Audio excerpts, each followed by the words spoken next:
Hi, good morning. I want to talk to you about the extinction of the dinosaurs today. The dinosaurs lived a long time ago. They died out about 65 million years before we arrived on the scene. Dinosaurs were actually here for a very long time. From the very beginning of the dinosaurs to their extinction is about 180 million years. So there is more distance between the more recent dinosaurs and the very early dinosaurs than there is between the last dinosaurs and humans. People don't usually think about that. Anyway, the dinosaurs were around for about 180 million years, and then suddenly they disappeared. I mean, not overnight, but pretty quickly. Now, this extinction is called the K2 extinction. K2 stands for Cretaceous Tertiary. The Cretaceous period was the very last period of the dinosaurs. Now, no one actually knows why this happened. We have some ideas, and there are three theories, which I'm going to try and explain to you now. The first theory is volcanoes. Right now on Earth, we have numerous supervolcanoes all over the place. In fact, Yellowstone National Park in America is a supervolcano. Were that to erupt, it would cause mayhem and havoc. If you've seen the movie 2012, that features quite strongly in that movie. Anyway, back when the dinosaurs were around, we had things, well, even now, we have things called Deccan traps. Now, these Deccan traps are giant areas of volcanic lava and magma. They are enormous. They are bigger than even supervolcanoes. Now, these giant traps release gases into the atmosphere. They release volcanic gases, they release sulfur dioxide. And what that does is basically it creates climate change. In fact, when the dinosaurs were around, the temperature dropped by about 2 degrees centigrade. If you are a lizard, if you are a dinosaur, if you rely on warm temperatures to survive, a drop of temperature like that can be fatal. And that did kill a lot of dinosaurs. However, it wasn't the main reason for the extinction. The second theory is sea level drop. Around about the time the dinosaurs disappeared, world sea levels suddenly fell. You can see this if you look at cliff faces. If you cut into a mountain, or if you look at a cliff, you can very clearly see where the seabed used to be. And it's much, much higher than it is now.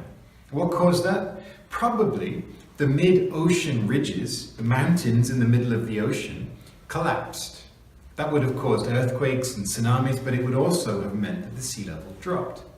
Now, that did kill dinosaurs, but it probably only killed dinosaurs that lived in coastal areas, dinosaurs that relied on the sea for their life.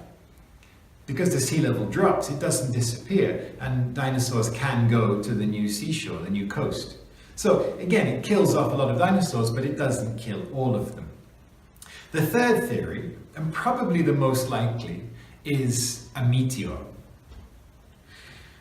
A meteor is a piece of rock, well, pieces of metal and rock and sand and dust and ice that have survived since the creation of the solar system. They are what's left over from when the planets were formed. And these meteors, they fly all around the solar system, and occasionally they fly into the planets. Earth has been hit by numerous meteors over the course of its history. Now, the one meteor that people suspect was the cause of the dinosaur extinction landed in Mexico. How do we know this? How do the experts know this? If you cut into the earth again, around the world there is a layer of iridium. Iridium is a type of metal that you do not find on Earth, but you do find in meteors. How did that layer of iridium become spread evenly around the Earth? Well, the only possible solution is because a meteor hit the Earth, evaporated, became dust, and the dust settled all over the planet. Now, why is a meteor a candidate for the extinction of the dinosaurs? Well, because if you look at the iridium layer, if you look at the KT boundary, underneath it there are dinosaur fossils. Above it, there are no fossils. So why would a meteor cause the extinction of the dinosaurs? Well, if you got a stone and threw it into some sand, or threw it into some water, what happens? The sand and the water splash up. Now, if you take that to a much larger scale, if you throw a giant rock at a planet, what happens? Well, the surface of the planet liquefies, becomes dust, and that dust sprays up into the atmosphere and forms a cover all over the planet. And what that does is it shuts out the sunlight. It causes a nuclear winter.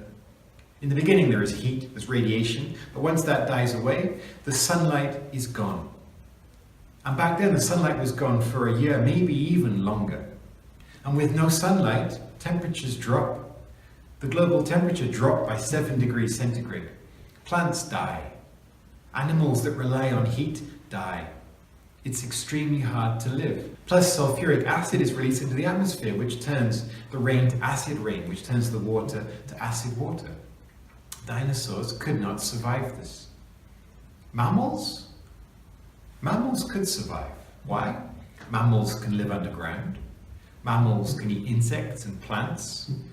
Mammals can eat dead things. Mammals can regulate their own body temperature. They can stay warm when it drops, when it gets cold. They are very good at surviving.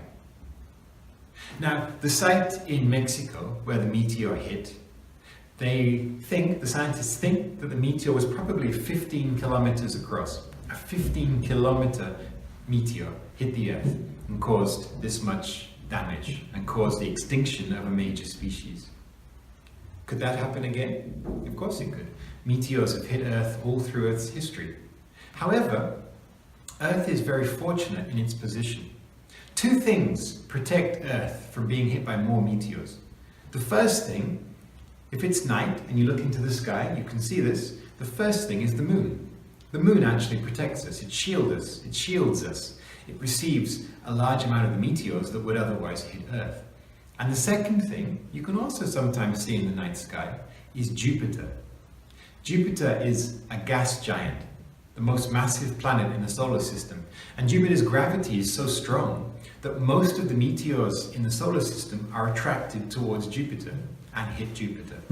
So, thanks to Jupiter and thanks to the moon, hopefully we won't be hit by a meteor for a while. But one day it will happen. And what will happen to mankind? Will we go extinct too? I have no idea. I hope not. Anyway, thanks for listening. Goodbye.